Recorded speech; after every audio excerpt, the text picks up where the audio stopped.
കണ്ണൂർ മുൻ ADM നവീൻ ബാബുവിന്റെ മരണത്തിൽ പുനരന്വേഷണം ആവശ്യപ്പെട്ടുകൊണ്ട് കുടുംബം നൽകിയ ഹർജിയിൽ പോലീസിന്റെ റിപ്പോർട്ട് കോടതി ഇന്ന് പരിഗണിക്കുന്ന ദിവസമാണ്. കഴിഞ്ഞ ശനിയാഴ്ച പോലീസ് അനുബന്ധ കുറ്റപത്രം സമർപ്പിച്ചിരുന്നു. കുടുംബം ആവശ്യപ്പെട്ട 13 കാര്യങ്ങളിൽ 4 എണ്ണത്തിലായിരുന്നു കോടതി പുനരന്വേഷണത്തിന് ഉത്തരവിട്ടത്. കേസിലെ ഏക പ്രതി PP ദിവ്യയുടെ CDRൽ കുടുംബം ആവശ്യപ്പെട്ടത് 2024 ജനുവരി മുതൽ നവംബർ 15 വരെയുള്ളതാണ്. പോലീസ് റിപ്പോർട്ടിൽ മാർച്ച് മുതലുള്ള CDR ആണ് ഉൾക്കൊള്ളിച്ചിരിക്കുന്നത്. അതിനാലാണ് പ്രസ്തുത വിവരങ്ങൾ കൂടി ശേഖരിച്ചു നൽകാൻ പോലീസിനോട് കോടതി ആവശ്യപ്പെട്ടത്. ഷഹദ് റഹ്മാൻ നൽകും വിശദാംശങ്ങൾ. ഷഹദ്, കോടതി ആവശ്യപ്പെട്ട പ്രകാരമുള്ള വിശദാംശങ്ങൾ ഇന്ന് കോടതിയിൽ സമർപ്പിക്കേണ്ടതുണ്ട്.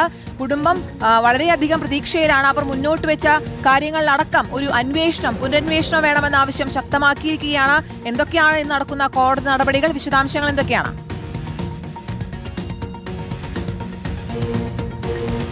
Good morning. അതായത് ഈ കേസുമായി ബന്ധപ്പെട്ട നവീൻ ബാബുവിന്റെ കുടുംബം തുടക്കം മുതൽ തന്നെ PP ദിവ്യക്കെതിരെയാണ് ഗുരുതരമായിട്ടുള്ള ആരോപണങ്ങൾ ഉന്നയിക്കുന്നത്. കേസുമായി ബന്ധപ്പെട്ട ഏക പ്രതി PP ദിവ്യയുമാണ്. ഈ കേസിൽ പ്രധാനപ്പെട്ട ഒരു കാര്യമായിട്ട് ഈ കുടുംബം ചൂണ്ടിക്കാണിക്കുന്നത് അതായത് PP ദിവ്യയുടെ CDR പരിശോധിക്കണം എന്നുള്ളതാണ്. അത് കുടുംബം ആവശ്യപ്പെടുന്നത് 2024 ജനുവരി മുതൽ നവംബർ 15 വരെയുള്ള CDR പരിശോധിക്കണം എന്നുള്ളതാണ്.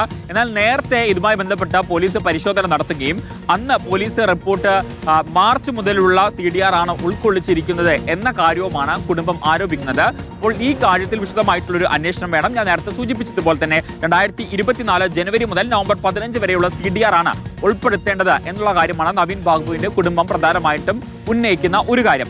മറ്റൊന്ന്, ഈ കുടുംബം ഈ പോലീസിന്റെ റിപ്പോർട്ട് ഇന്ന് കോടതിയിൽ സമർപ്പിക്കും.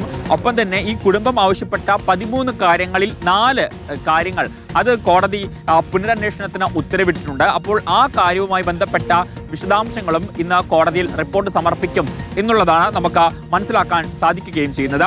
തലശ്ശേരി അഡീഷണൽ സെഷൻസ് കോടതി 2 ഈ തുടരന്വേഷണത്തിന് ഉത്തരവിട്ടിട്ടുള്ളത്. എന്തായാലും ഈ സംഭവവുമായി ബന്ധപ്പെട്ട ഇന്ന് ചില നിർണായക സംഭവങ്ങൾ കോടതിയിൽ നിന്ന് ഉണ്ടാകും, അല്ലെങ്കിൽ നിർണായക വാർത്തകൾ കോടതിയിൽ നിന്നുണ്ടാകും എന്നുള്ളതാണ് നമുക്ക് ഈ ഘട്ടത്തിൽ മനസ്സിലാക്കാൻ സാധിക്കുന്നത്.